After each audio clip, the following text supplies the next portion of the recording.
Welcome to Micro Metal Mondays.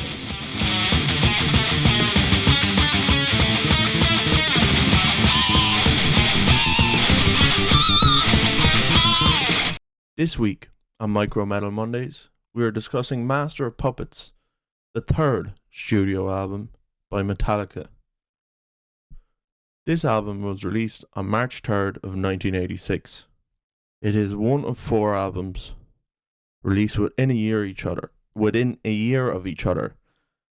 Four seminal albums in the thrash metal genre.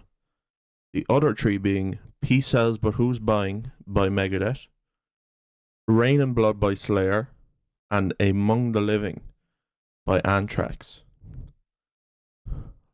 Now, last week we discussed Rust in Peace by Megadeth, and I said that was potentially one of the most important thrash metal albums. And I say potentially because this album we are discussing today fulfilled the criteria of the most important thrash metal album, if not the most important metal album of all time, more so than Rust in Peace. This album has recently, its title track Master of Puppets, an 8-minute lengthy masterpiece, has recently come back into the charts thanks to the success of the Netflix show Stranger Things. When this album was released, it reached number 29 on the Billboard 200 and was met with widespread acclaim from both fans and critics alike. Even to this day, this is considered Metallica's best album. Now, quite an interesting fact for anyone who's interested in recording music, the way they recorded the guitars for this album was, well, it was recorded all to tape. So if you were to try and do this with modern digital recording equipment, you wouldn't get the same results. Or if you tried it, it would sound horrible. What they did was they slowed down the tapes from the original speed of the track. Let's say Master of Puppets, the title track, is around roughly, I believe, 184 beats per minute. So they'd slow down the tape recorder and they record the guitars slower and slightly down-tuned. So when they sped the tracks with the guitar back up, then they came back up to tune. So they came back up to E standard, back in tune, and they also then were tighter, and they sound massive on this album. This is some of the best production on a metal album you will find anywhere, and some of the greatest songwriting you'll find in any metal album.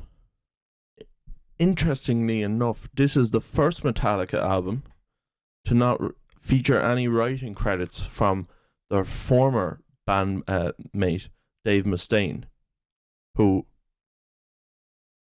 was kicked out of the band and went on to start Megadeth.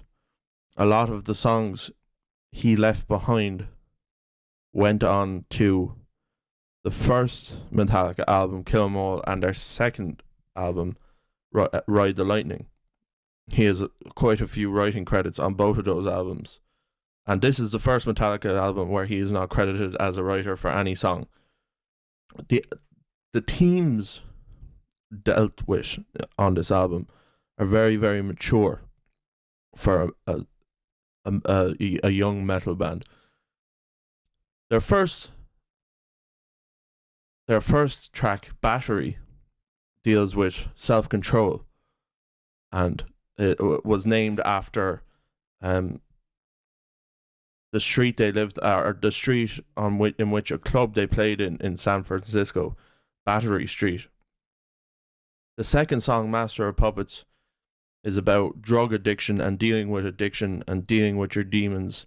And there's beautiful imagery in this song. Some of the best imagery you'll ever find, and some of the best metaphors and similes you'll ever find in any thrash metal album. Sanitarium is a Welcome Home Sanitarium is a beautiful track detailing an inmate who can leave his cell but will not because he fears what's on the outside. And perhaps one of the most beautiful instrumental tracks ever put on a metal album, Orion. Orion is an 8-minute instrumental track, and yet your attention does not waver throughout those 8 minutes. They are some of the most beautiful bass work you will ever hear on a metal album. Please, I implore you, if you have not listened to this album, or at least Master of Puppets, the title track, please do yourself a favor, go and listen to this album. It is well worth it.